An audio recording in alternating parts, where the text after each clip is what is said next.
And it's time for updates from the world of business here on Business Incorporated. Good afternoon. Here's what we have for you on the program today. There's a promise of a permanent membership for African Union on the seat of the G20.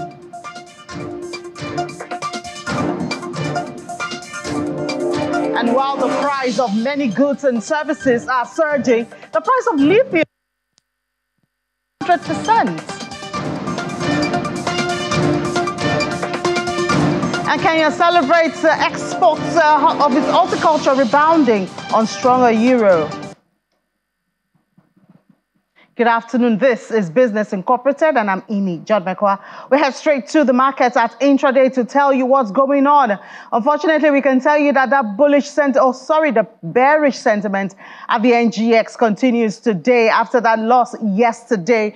Looking at the numbers, we can see the NGX is down 0.25% at intraday, and the JSE of South Africa is also following suit, almost 1% down, 0.90%. That's for Africa. Still in Africa, the EGX 30 of Egypt is positive, 0.82%. That's what we have there. While Kenya closed yesterday marginally down 0.03% as at the close of trend. We see there that it has lost that 100 points right there, the index points, unfortunately, for Kenya. Let's move over to the Middle East and see where it's, well, thankfully, mostly positive at intraday. When we look at the numbers, Abu Dhabi is positive, 0.39%. Dubai is also positive, 0.54%. Saudi Arabia is negative, 0.63%. Qatar is, however, positive 0.61%.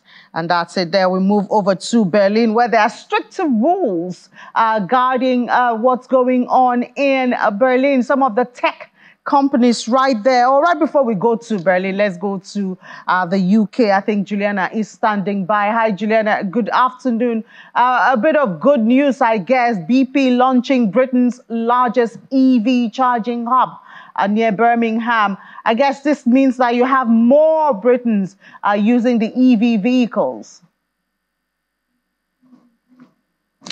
Good afternoon, Innie. Well, that's the plan, and I suppose that was the sentiment displayed this morning by Jeremy Hunt, the Chancellor of the Exchequer, who officially opened this multi-million-pound charging hub in Birmingham, as you said, which is Britain's second largest city, just in the north of the country. And now electric vehicle ownership has steadily been on the appetite of British motorists. So I believe since the government started pushing this about 13 years ago, electric vehicle ownership is up about 177%. And we do know that this Conservative government put in place a piece of legislation that will make it illegal from 2030 for the purchase of any new petrol and diesel vehicle. Now, this alarmed manufacturers and those who are in the vehicle market, because they said there's just not enough electric vehicle charge points across the country, which is why they've been on a mission to try and create these kind of huge, gigantic electric vehicle charging sites. And that's exactly what is in place at the NEC Centre in Birmingham. So this multi-million-pound hub, shall we call it, it has the capacity to charge 180 vehicles in 15 minutes at a capacity of 1,000 vehicles a day. So that is seen as a good thing. And it won't just be in Birmingham, of course. Hubs like this are going to start sprouting out in certain places across the country. The only thing is, what we've also seen from data, particularly data last week revealed by the Society of Motor Manufacturers, is that the appetite for an electric vehicle is slowly beginning to wane in this country, Innie. One of the reasons why is because it is very expensive. If you want to own a Tesla, for example, you're probably looking at a starting price of about £50,000, which is the equivalent of probably about 50 million naira. If you haven't got 50 million naira to pay out in full, then of course what most people do in this country is you pay in monthly installments. But because interest rates are so high, it costs more to borrow. People are starting to see that electric vehicles may be more headache than they're worth. But back to the story that we were talking about, this of course is seen as a good thing. Jeremy Hunt, the Chancellor, saying that this is a vote of confidence towards Britain becoming a leader, at least on the European continent, for electric vehicles. Yeah, Juliana, sounds scary. If you tell me about 50 million naira, and we're also trying to get off petrol right here, I don't know. That's very scary. Shouldn't have put it in the naira in the naira form. But anyway, there's this auction flop, government auction flop that has to do with offshore wind power. What's this about? Yeah, it's not been a great week for Prime Minister Rishi Sunak, who, as I said, is back in business, shall we say, after a 6-week break for the summer.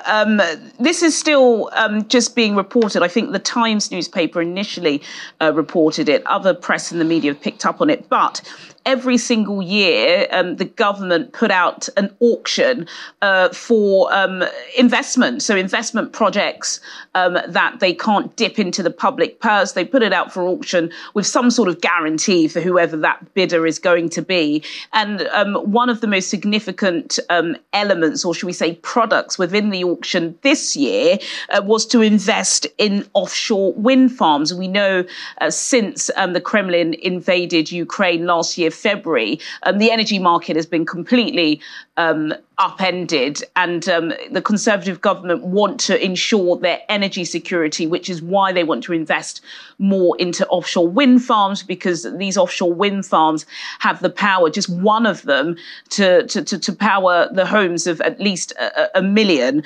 Now, according to media reports, there have been zero bids for this auction. A huge embarrassment for Prime Minister Rishi Sunak.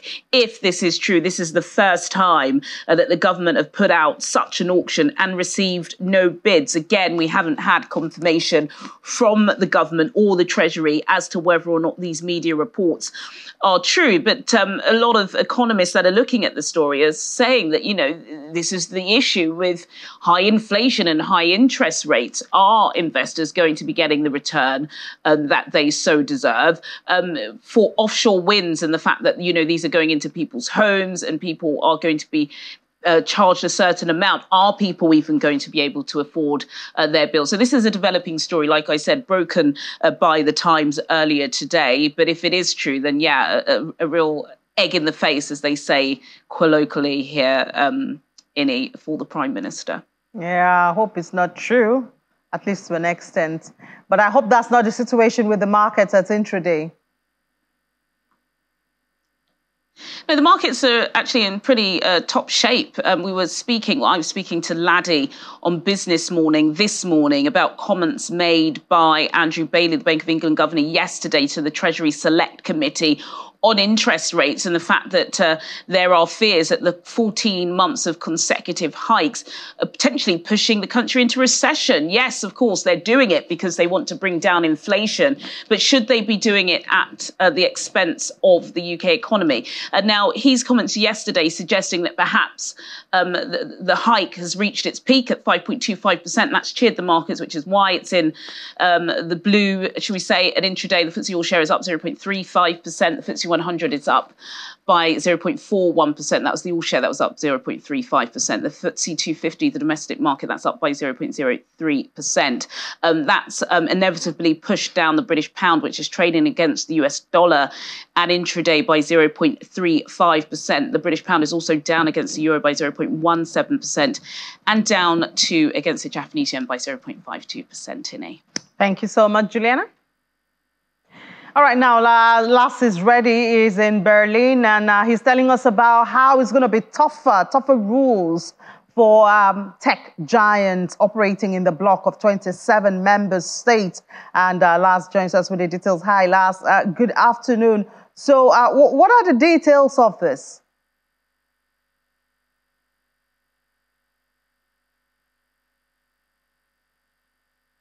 Yeah, thanks for having me. It is quite a list, a veritable who is who of the tech biz.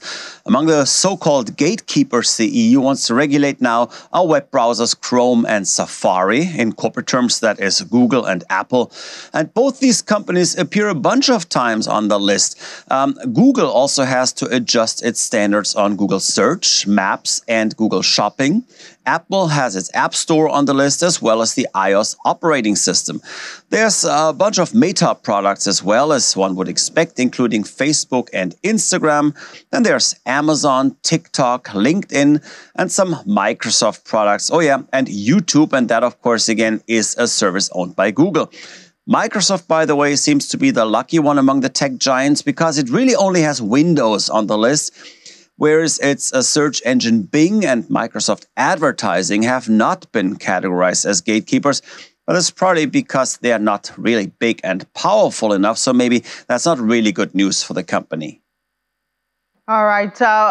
What exactly are they expected to do, and what happens if these giants do not? Yeah, good question. What this really is all about is access to data and web services. And that's where the term gatekeeper comes into play. The EU sees these listed services as the ones that basically connect the most powerful companies with the end user. And what changes for them now is essentially one point: they have to allow other, smaller services to connect with their programs, which means they have to make the access they have to users more easily available to smaller competitors. Let me give you one example here that a lot of people can probably relate to. Apple has to allow consumers to delete pre-installed apps on an iPhone or iPad and replace them more easily with apps by Apple's competitors, even with apps that are sold through independent app stores, which would be any store that is not the one run by Apple. Now, at the same time, they have to be more open about data usage and data sharing, being only allowed to share data with explicit consent by the user. So that's a bit more strict than it had been in the past, even though, of course, the EU has always been rather conservative in their views on data sharing. Yeah, sounds really strict there. I hope it doesn't affect them on the markets.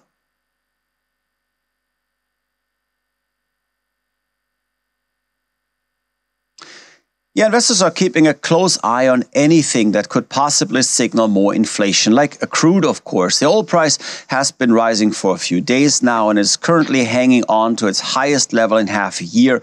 That and some other price data we've seen over the past few days are adding to worries that central banks have to bow to that pressure and keep raising interest rates. Now, when it comes to the central banks, most investors are obviously looking at the Fed in Washington. And right now, everyone's money is on the Fed not doing a rate hike this month, but it seems more and more likely that one will come sooner rather than later.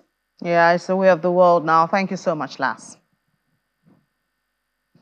All right, let's move to Asia now, where markets were mostly lower on Thursday following a sell-off on Wall Street. And as investors assess trade data from China and Australia, Chinese imports and export fell 7.3% and 8.8% year on year, respectively, less than the 9% and 9.2% that were forecast. Now, let's look at the numbers there. The Nikkei 225 is down 0.75% at 32,991.02. The Kospi follows suit, but lower 0.59%, you see, at 2,548.26. The Hang Seng Index combines both 1.34% in the red at 18,202.02. Looking at other markets, Shanghai is down 1.13%, and in Australia, 1.19%. That's for the EX200 at 7,171. We move to the United States now, where S&P 500 features were lower in early Thursday trade as renewed concerns swirl on Wall Street over the course of the Federal Reserve's interest rate policy and whether policymakers will enact another hike this year. Looking at the numbers right there, we see a lot of red. The Dow Jones is down 0.08% at 34,506. S&P 500, 0.26% in the red also. The Nasdaq is also down 0.61%. And those moves come a day after major U.S. benchmarks sold higher at the markets. And of course, that worry about another rate hike is top on the mind of a lot of investors. Let's take a break now. When we come back from that break, we'll head to Africa, where we'll talk about a lot of interesting things and more stories for you.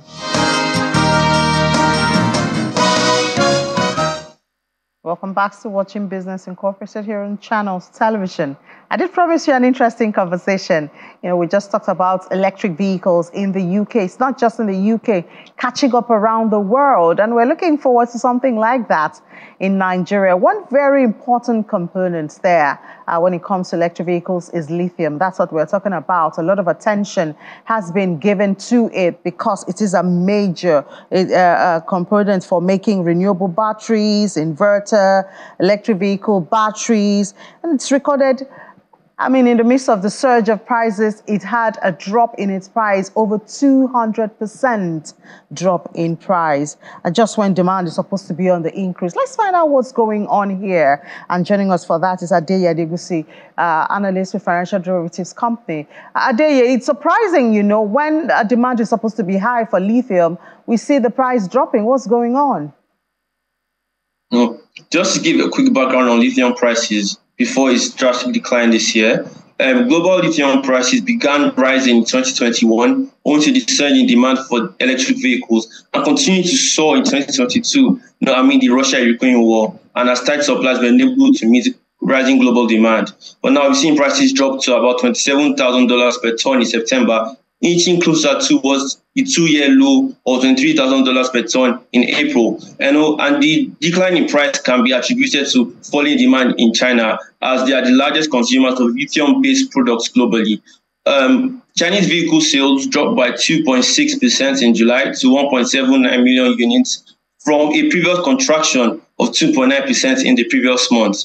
China's concerning macroeconomic performance translates to lower consumer demand, and you've seen inflation in China drop by 0.3% in July, which also reflects lower aggregate demand for products like electric vehicles and consequently its batteries, which lithium is a major component in. And this has negatively impacted lithium prices. But you know, in the long run, the outlook for lithium prices remains positive owing to the global transition towards renewable and greener energy sources. Well, as usual, lithium, of course, in its crude form is abundant in Nigeria, especially in Nasarawa State. We hear it has commercial quantity right there. But the issue of illegal mining is obviously a lot of setback. This is one of the things that Mr. Adeleleke will have to deal with. But any conversations around the way out? You know, there have been rising concerns on reports about Asian nationals coming to take Nigeria's lithium reserves and smuggling it out of the country. Even the Mining Association of Nigeria has come out to complain about the incessant illegal exploration activities occurring at Nigeria's lithium deposits. Nigeria is reported to lose about $9 billion annually due to illegal smuggling. So these minerals are exported in its raw form out of the country and brought back into the country in form of solar panels, inverter and phone batteries, which are about 1,000% higher than the original cost of it in its raw form. So tackling these challenges requires a collaborative effort between all forms and levels of government, you know, to improve regulatory framework, enhance law enforcement, and also strict consequences for those people who are found guilty of this.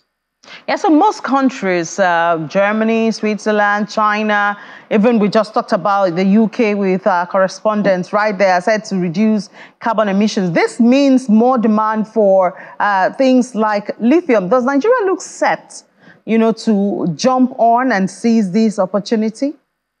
No.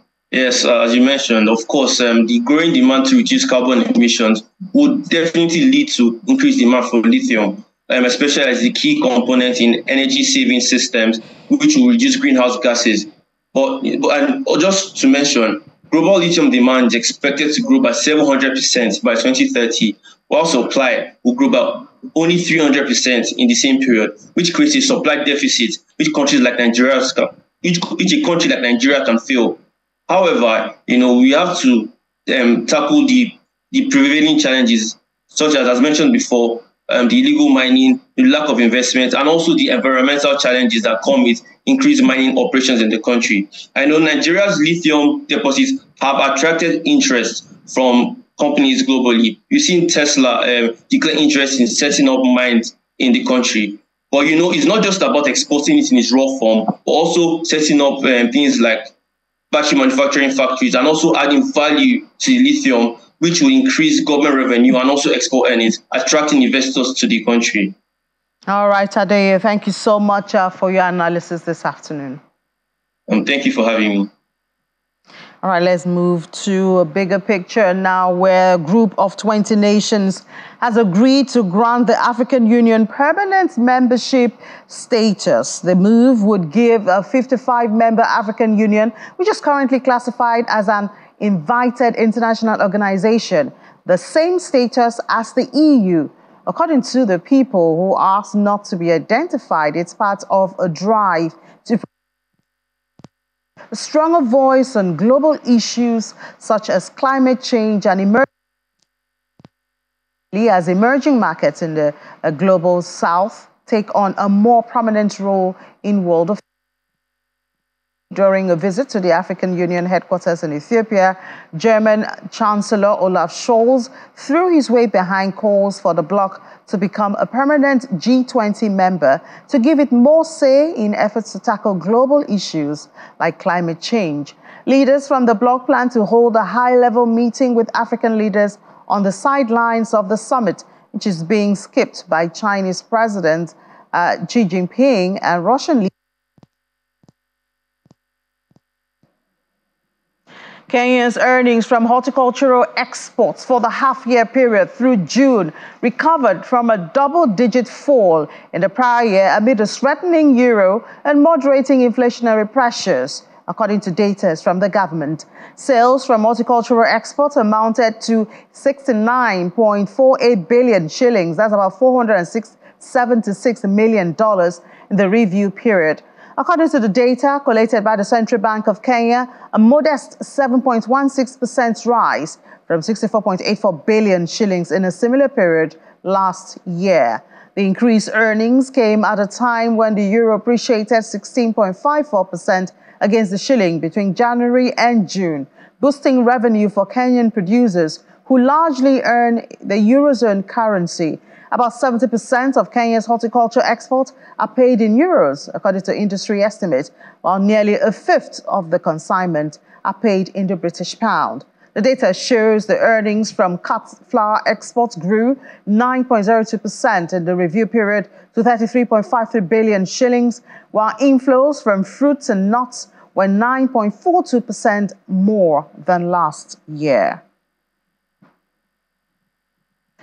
Mozambique plans to make an announcement at the upcoming United Nations Climate Change Conference, also known as COP28, and it seeks to become the latest country to secure an energy transition pact with wealthier nations. According to its National Director of Energy, Marcelina Matavella, Mozambique plans to use its abundant hydro, solar, and wind potential to meet its own and neighboring countries' power needs, as well as to process battery minerals such as graphite and lithium. The Southern African country, which is one of the world's poorest, has held financial discussions with Belgium, Germany, the UK, and the United Arab Emirates. The COP28 Climate Summit, which is set to take place from November 30th to December the 12th, is a critical global event where nations come together to discuss and implement measures to combat climate change. That's the program for today. Thank you so much for being a part of Business Incorporated. A fresh episode comes to you again tomorrow. I'm Ini John Mekwa. Enjoy the rest of your day.